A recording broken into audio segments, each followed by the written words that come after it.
So what do you guys want to play? Terraria?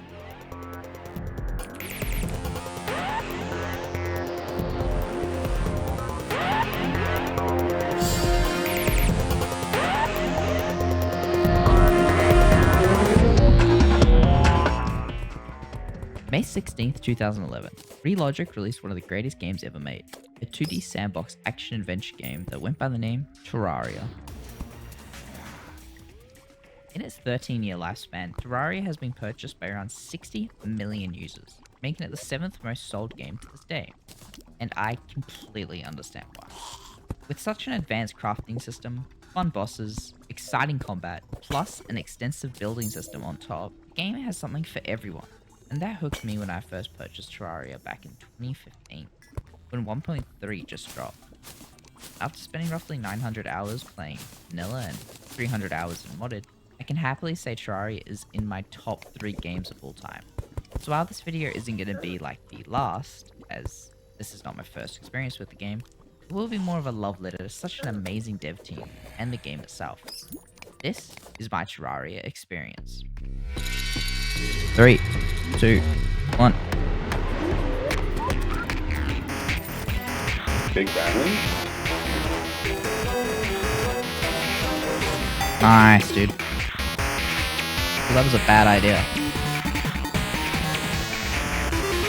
He's dead, he's dead, he's dead.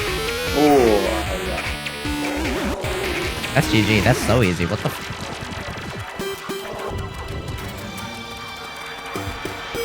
Dude, surely not. Stop firing your lasers. Yes. What the f. Was that meant to be that easy? Yippee! you can't change jungle. Jungle change me.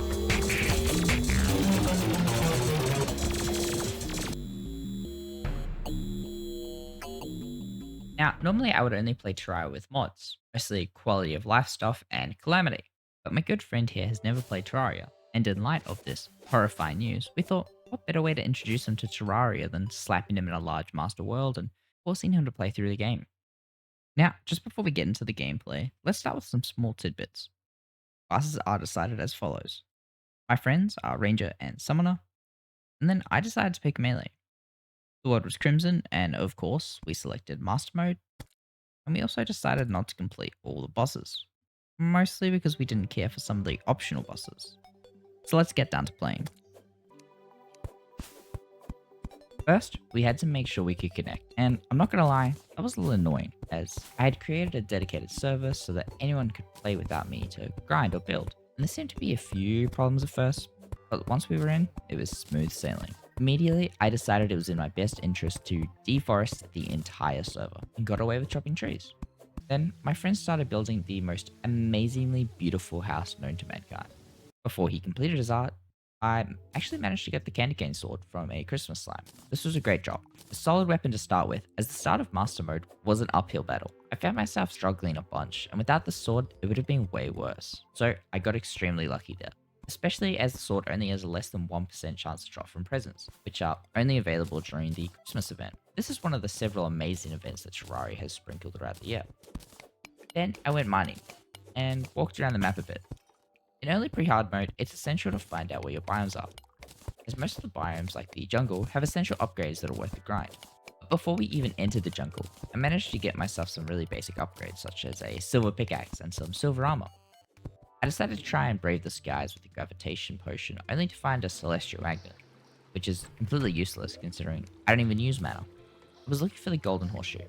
This is an excellent accessory to have, as it completely negates all fall damage, making exploration super easy.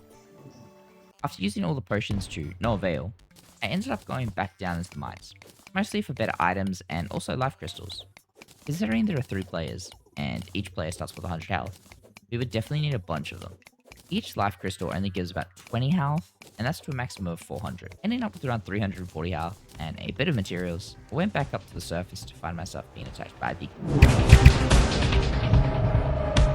It is not going well. I'm doing no damage. I'm getting ran through. By what? By the goblin army. What does that even mean? Goblins come after you and they go, goblin these nuts. Did they actually do it, or is it an empty threat? No, they absolutely goblin my nuts right now. Dude, I am just getting destroyed. Getting like two-shot. Which idiot made us play master mode? It was definitely me.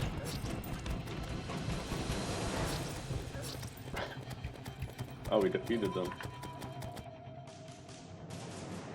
Now, in classic and even expert mode, the Goblin army is more or less a bit of a pushover. However, as you probably could have seen, master mode makes these guys so hard to fight. They have triple the health, triple the damage, and extra knockback resistance, which is really felt while fighting these guys for the first time. I could barely kill anything, only getting to around 13% until my friends had to join back and carry me. We did so poorly that we accidentally created a graveyard biome at our base, which had to be promptly destroyed so ghosts wouldn't spawn and kill our NPCs. Having successfully defeated the Goblin army, it was time to gear up for our first boss. This started great. Firstly, we set up a few pylons to make exploration easier, then we headed into the mines once more.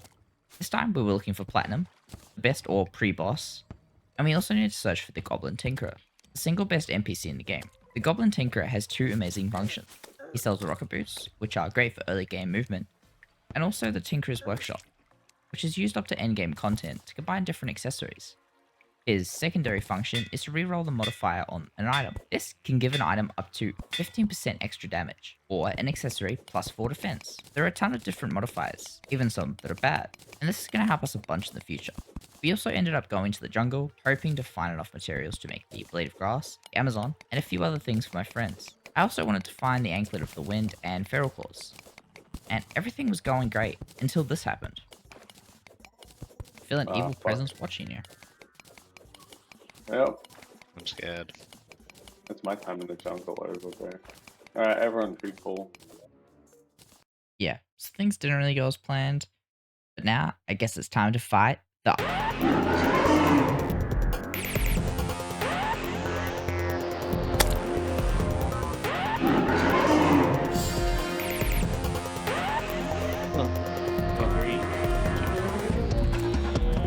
Ethan's gonna die. Yeah,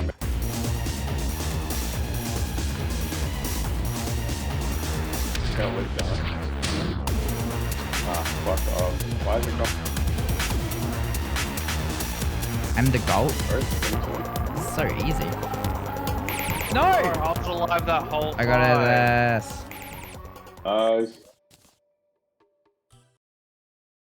Eye of Cthulhu is what I consider to be the first boss of any playthrough. Rest in peace, King Slime. The Eye is normally a fun boss to fight, but after going through the Goblin invasion, we were a little scared. Luckily, the Eye had to be the biggest pushover known to mankind. I mean, we barely struggled, even with his dashes. I think it helped that we had high movement, so we were able to get away from him pretty easily. It probably also helped that we had a ranger and a summoner on the team. This, all up, made for a pretty easy fight. With the Eye of Cthulhu being defeated, we now get access to Crimtane gear. This, as well as the Shield of Cthulhu. We then went back to grinding, with my friend so nicely giving me his Blade of Grass, and me so not nicely using all the crystal hearts. Then, after a solid look through the wiki and trying to explain to my friend what accessory slots are, we fought King Slime, which was of course no problem, as we had post-eye gear, and then we called it a night. Successfully defeating 2 bosses, we were on a roll.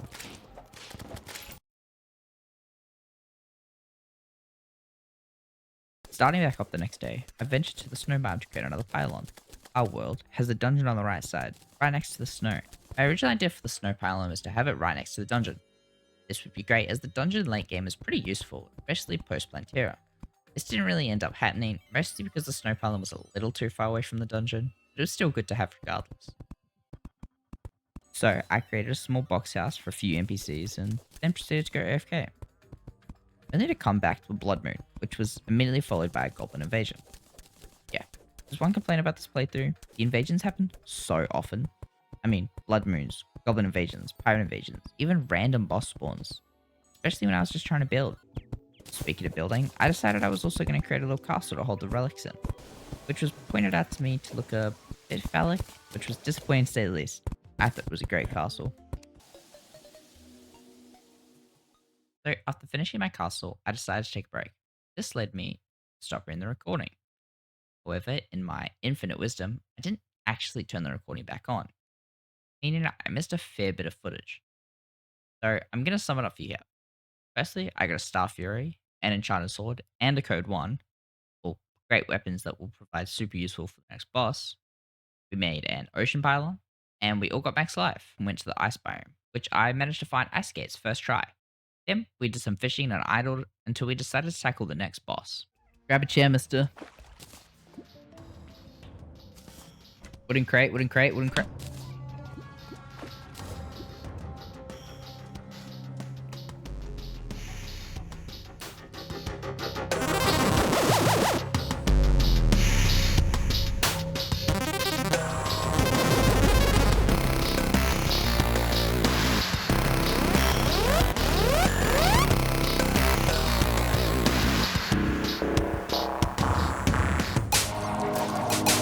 Dude, it is so hard to hit anything with the fucking...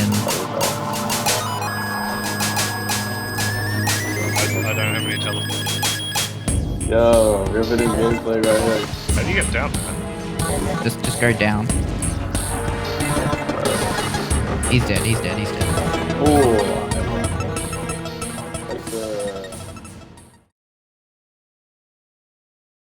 So, since we're in a Crimson world, we've been forced to fight the Brannick Tulip. Now, normally, I actually really struggle with this fight, but it wasn't that bad. I mean, at least for 2/3 of us, as my friend here struggled a fair bit, which isn't surprising. The Brain is a hard fight when you haven't played Terraria before, especially in Master Mode, which almost triples his damage. This means that for low defense characters, you just get destroyed. Oh, also, my friend didn't even get a treasure bag for his efforts. Regardless, we ended up getting the tissue samples needed to craft the Death Brigade pickaxe. This gives us the ability to get Hellstone, which is honestly the best upgrade for Pre-Hardmode in my opinion. The new Volcano is honestly a really good sword. Perhaps it's because of the new explosion that does 75% of its base damage really helps up during mobbing. I also ended up crafting a few other upgrades, namely the Molten Pickaxe, Lightning Boots, and the Molten Armor. I did a little bit of building to make the desert house look nicer, and then we started preparing an arena for our next boss, which, of course, was...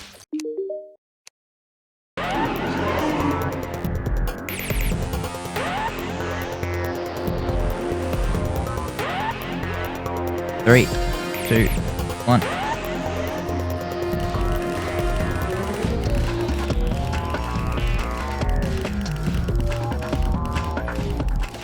This is My crazy. I got 6 seconds, Ethan. You gotta stay alive. Nah, Ethan's got this. He's winning. Ethan. Alright, get out of my- Dude!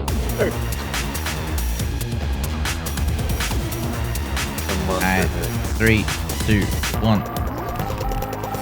Alright, there's... I can Let's go. Yes. Excellent. That's why you are. Congrats, man. This kind of 400 meters away. Sorry, feet. Nice, dude. Yippee! Thanks, Chuck. Okay. This fight felt so hard for me. First attempt we went into the fight, we got destroyed. I mean, sure, we got him super low, but in the end, he juggled my friend to oblivion. The second time, we actually managed to kill him. And by we, I mean my friends. The fight for melee feels almost impossible to get close in multiplayer, as every time I go to attack his hands, they end up running away, leaving me with his head, which has incredibly high defense until his hands are gone. This makes the fight feel pretty bad, as it feels like you're doing almost no damage. But alas, Skeletron is dead, and the dungeon is open. Now, Skeletron himself doesn't drop anything worthwhile. However, the dungeon is ripe with upgrades for all classes. Before I talk about that, however, I wanted to talk about the dungeon itself. The dungeon isn't actually that bad. Sure, everyone does way more damage, but honestly, the leap between expert and master wasn't felt at all. I'm not sure if it's because it was multiplayer, so I destroyed any spikes I found, or because not everything was trying to kill just me. But my only complaint is it felt like the spawn for the Blazing Wheel was increased tenfold, just for this one world. Never in my life have I seen so many. Anyways, back to gearing up. It's time to talk about the most important sword I needed from the dungeon. That being the Mirror Master. The Mirror Master allows me to create the Knight's Edge, the best pre-hard mode sword, and I will fight anyone who says otherwise. This is crafted by combining the Blood Butcher, Blade of Grass, Volcano, and of course the Mirror Master, all at a Crimson Altar. Pre 1.4.4, this weapon was just a simple sword. Now, It's an awesome looking blade that also has an amazing looking animation. This was a welcome addition to my arsenal and would help us defeat the next big boss. Speaking of which, we once again got back into the caves to gear up. I mostly farmed for the Terraspark boots, which would be a great addition to any class, allowing you to fly for a small period, increase your movement speed, gives you the ability to walk on water, and more. This would be extremely welcome, especially going into hard mode. Having a bit of extra movement is always a welcome addition. The crafting recipe is a little complex, especially for pre-hard mode, but it's not horrible. There are two parts: Frostbark boots, which I already have, and only requires about 7 different items, and the lava waders. Now, this gets a little more annoying. I had previously gotten the obsidian water walking boots, so now I just needed a lava charm and an obsidian rose. These were probably the hardest 2 items in the tree, as the lava charm is found in chests just above hill, and the obsidian rose is a 1 in 20 drop from imps. For some reason, I could not get the lava charm, and took about 10 minutes of opening chests to get one. When I did, I assembled all the items to get the Terraspark boots. After grinding for a few hours, we finally had everything we needed. My Terraspark boots, molten armor, and my volcano. My friends had also gotten everything they needed, plus one of my friends happened to build a bridge in hell. This brings us on to our next boss. As we descended into hell, we were ready to take on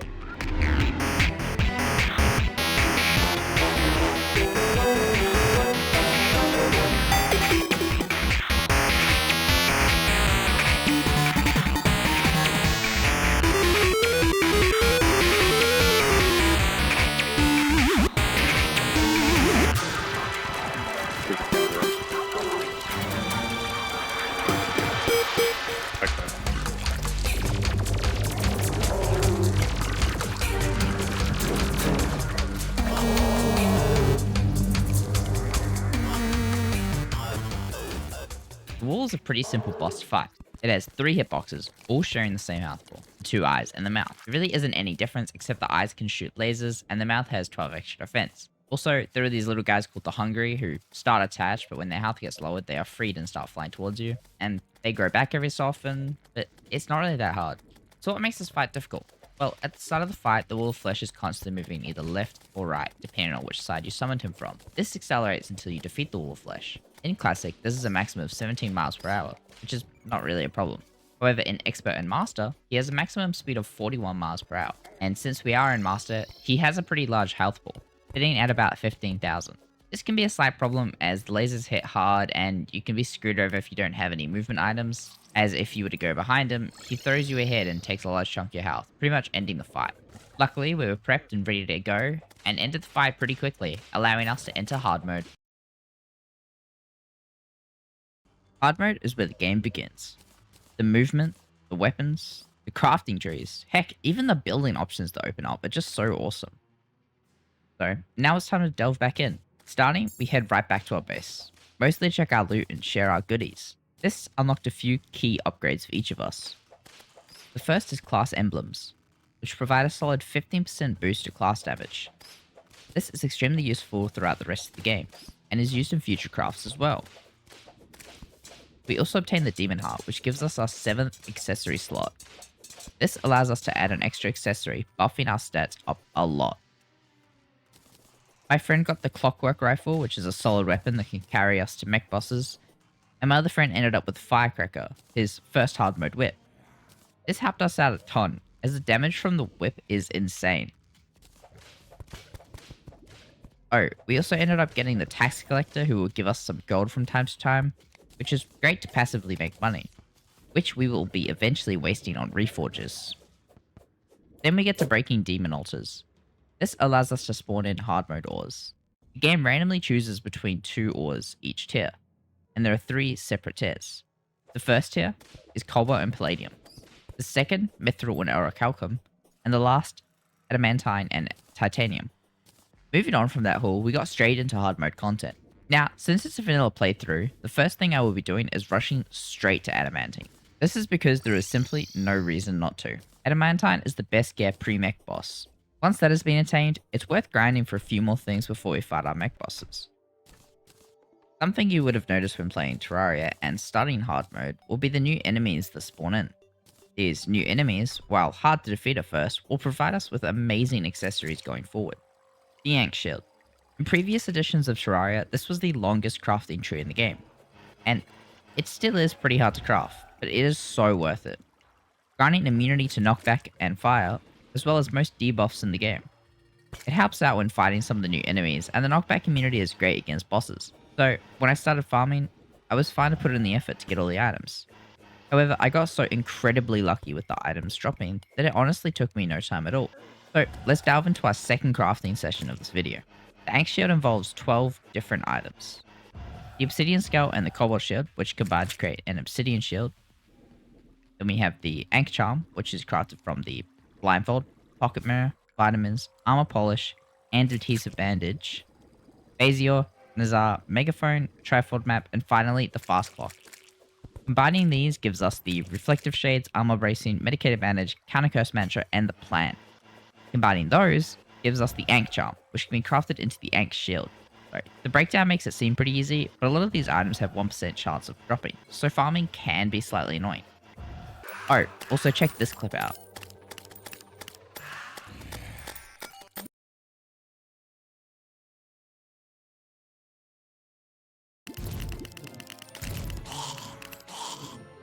Yeah, that's the Rod of Discord followed by the Slime Stuff. That's a 1 in 400 followed by a 1 in 7,000 drop, which is just absolutely crazy, and definitely showcases my luck this run. Grinding felt like it took no time at all because everything dropped first try. Now, after a bunch of successful grinding sessions, we decided it was best to get into our first lot of hard mode bosses.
He destroyed him anyways. You're literally the go-to.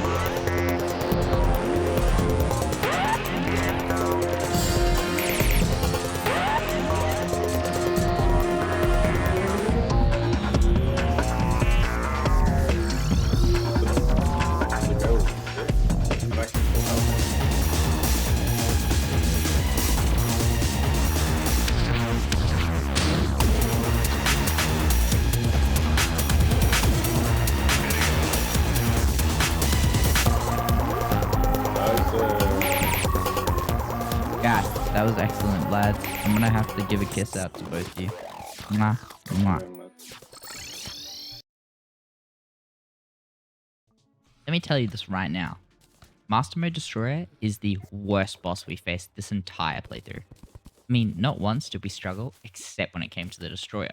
The worst part is that the Destroyer is normally the first boss we would fight, and since we physically could not beat him with our current gear, we needed to fight the twins. Going into the fight, I was a little scared, but these guys were surprisingly easy. The twins, made up of Spasmatism, the green eye that shoots Cursed Flame and in Phase 2 uses a flamethrower and dash, as well as Retinator, who is a whole lot easier. Phase 1 he shoots a few lasers, and in Phase 2 he will have a faster laser attack, which are both pretty easy to dodge. The twins normally fought second, not because they're harder, but because the Destroyer is normally that much easier. However, on the second try fighting them, we succeeded, allowing us to get a little boost in gear before taking on the Destroyer. Namely Excalibur for me, and a few cool things for my summoner friend. Then we took on Destroyer, a worm-based boss who dives at you, shooting lasers, as well as spawning small spear drones. The boss itself is actually super easy. The part we struggled with was the fact that so many drones would spawn, making trying to get close to the boss a pain and a half. Plus, they did a lot of damage. This boss pushed us, but in the end, we prevailed. This allows us to move on to Skeletron Prime, which is like Skeletron, but with twice the arms. His arms also have different purposes, as well as having a head that can spin, doing way more damage. While technically having less health than either boss, Skeletron can get pretty annoying when you aren't able to defeat his arms quickly. When you are fully geared up, however, it becomes so much more manageable. Finally, with all bosses defeated, we can move on. Next up, you guessed it, upgrade time. A lot of this game is fighting bosses, then upgrading gear, and it can seem boring when someone is telling you, but the actual gameplay is way more fun. So what did I upgrade this time?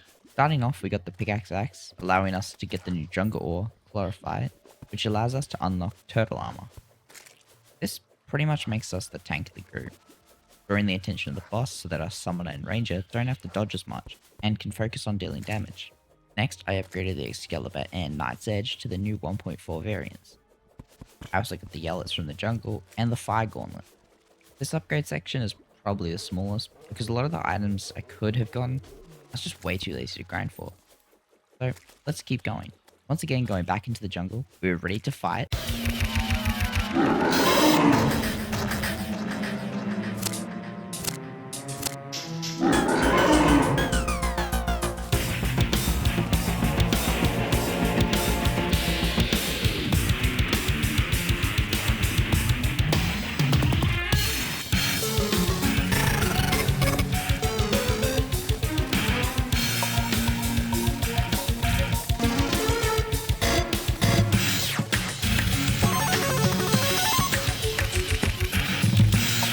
Stop firing your lasers.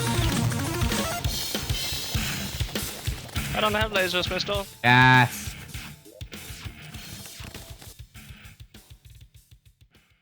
This fight went really well. At first, we didn't have an arena and just decided to YOLO it, and it went swimmingly. I mean, we lost, but he only had about 1,000 health left or so. This was not surprising. Vanilla Plantera is super easy. The first phase is a joke, as she practically is just slowly spinning flowers at you while spinning around, and sometimes can drop bouncing thorn balls. But with the current arena, it isn't an issue. That allows you to get her to a second phase pretty easy every time. The second phase does ramp up a bit, with my friend not being able to use glorified bullets, so he had to aim. I was also struggling to get close, as her second phase is like the Eye of Cthulhu's second phase. She splits open, showing her teeth, and tries to bite you to death. Her contact damage goes up, and she starts to move way quicker, but this is still super easy to dodge. It's a shame Master Mode didn't make her any harder. I felt like we struggled more against the Destroyer than we did Plantera. Now, pre 1.4, you could go straight to Golem, as he, like Plantera, was super easy. However, current Golem is way harder to fight, with a massive increase in his health and his ability to go through blocks if needed. This makes him a lot harder to fight with your current gear. So, back to grinding. The first thing we do is enter the jungle temple, not to fight Golem, but instead to grab a Solar Eclipse tablet, as we need to fight Mothron. The Solar Eclipse is a hard mode invasion that was pain to deal with. All enemies just felt like they took no knockback and only wanted to end my life. Eventually, I defeated Mothron and got the Broken Hero Blade, which is required to make the Terror Blade. And let me tell you, the sword looks way better now than in previous versions. Animation looks great, the swing looks great, and the projectile is way better, allowing you to hit a ton more. I also got the Seedler, which is fine, but mostly used as a material. My friend also got the Eye of Cthulhu, which surprisingly was a really good yo-yo to use. Then we headed back to the temple, this time to fight.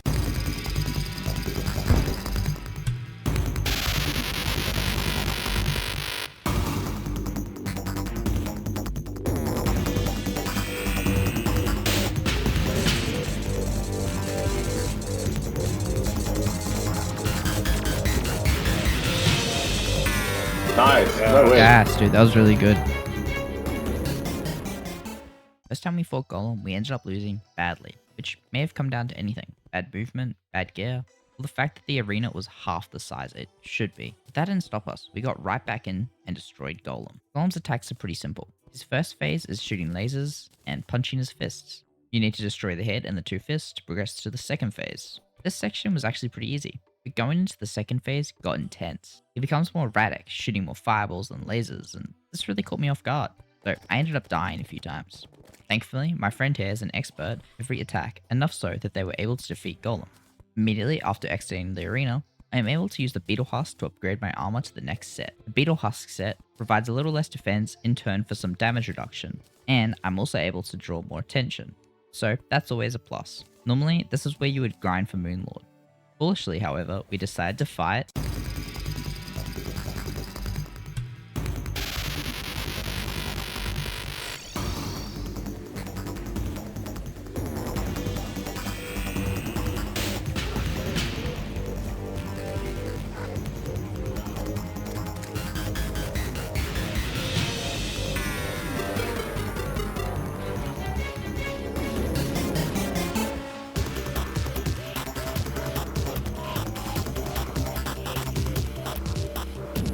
four, three, Matt, you got this. one. You got this, LF. No!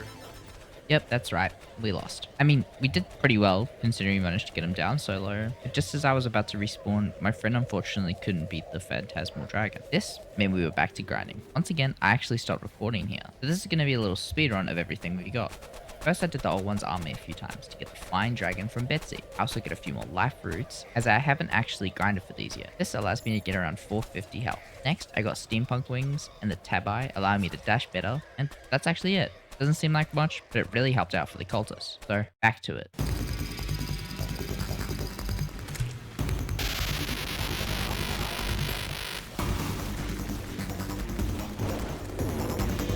Yeah, now he's climbing.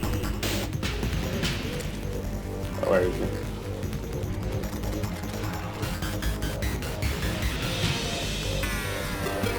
He's dead. Get him. Get him. Shoot him, Ethan. Nice. Alright, I'm not gonna lie, we did have a few problems fighting cultists. The fight itself isn't normally too hard, but I found in multiplayer, it was a bit of a struggle. To start with, the cultist cycles between 3 attacks. Homing fireballs, a ball of ice, and a lightning attack. The fireball one is pretty easy to dodge, but the ball of ice and the lightning attack are really annoying, sometimes catching me off guard and forcing me to not be able to push in as much. Then, once he has cycled through 5 attacks, he begins his clone ritual, which shows 3 cultists, one of which is real. The real one is pretty easy to spot, but actually hitting him was another issue. Normally my ranged friend wouldn't stop firing in time and hit a clone, or I wouldn't get there in time. This causes the Phantasm Dragon to spawn. This is his worst attack. The dragon hits hard and moves fast. It also has a fair chunk of health, making it hard to kill, and something that should be avoided spawning at all times. When below 50% health, he also gets a few new attacks, namely the Ancient Lights, which is just a volley of projectiles and is pretty easy to dodge. He also gets the Shadow Fireball, which, I'll be honest, I genuinely never saw, so thanks team. This pretty much just repeats until the cultist is dead. Looking back on it now, the fight was super creative and enjoyable. We did get a little annoyed as some of my friends would bring him higher and the rest couldn't see him, but his attacks are not that horrible, and they're pretty cool to look at. Once the cultist is dead, we enter the late game. In my eyes, the late game is pillars and afterwards. There is technically only one boss past cultist, but there is still a bunch of content you could do if you choose. So, after the cultist has been defeated, we ended up spawning the pillars. The final invasion event is probably Terraria's worst event. It ends up just being a repetitive kill die repeat cycle and doesn't have anything fun to offer in terms of gameplay. In terms of items, we unlock the fragments, which gives us 2 new items each class. Mine are Daybreak and Soul Eruption. 2 kinda mid items if I'm being honest. Daybreak isn't horrible and is normally what you would use for Moonlord due to its high damage output and range. Daybreak is just flat out boring. I have never been a huge fan of it. It feels slow and its low damage doesn't help. So with that out of the way, I suppose there's only one last thing to do.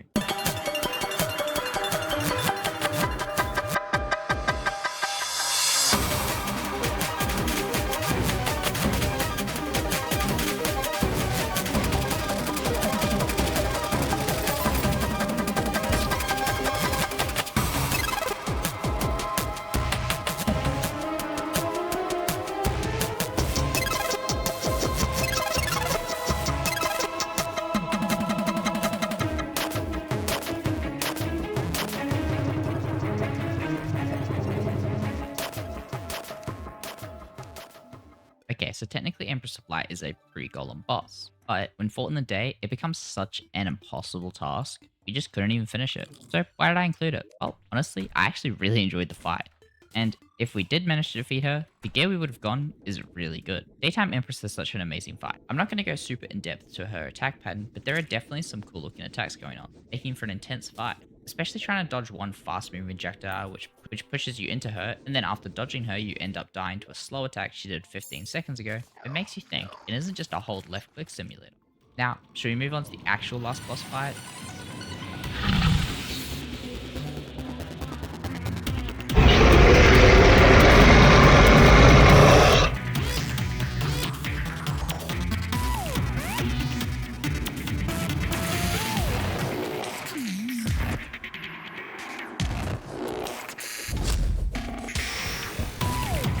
Alright, good luck, boys.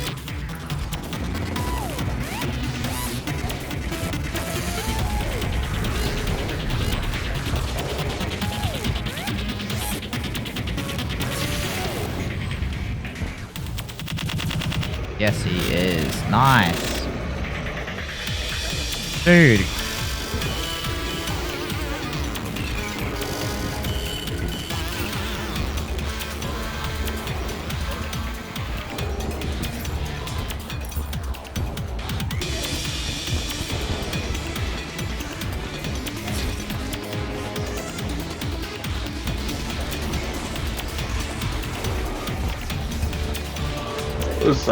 But don't worry, Matt. It's over. Yes. Come here for the clip, for the clip, for the clip. I was definitely alive. Bing, bing, bing, bing, bing, bing, bing.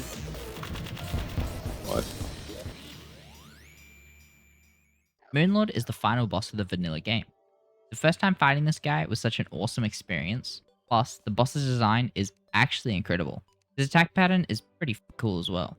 But now that I'm a Terraria pro, the boss was no problem. The fight itself is pretty straightforward. Moonlord has 4 hitboxes, with only 3 of those being available to attack. These 3 open and close at will, and you need to hit them as much as possible while they are open. The 2 hands have 47,000 health, and at the start will shoot out little eyes and bolts that do a bit of damage and can bring you down pretty easily. These killed me a few times. The other attacks they can do involve pulling eyes out of the hand and throwing them towards you. These deal a bunch more damage, and can be a run ender if you aren't looking.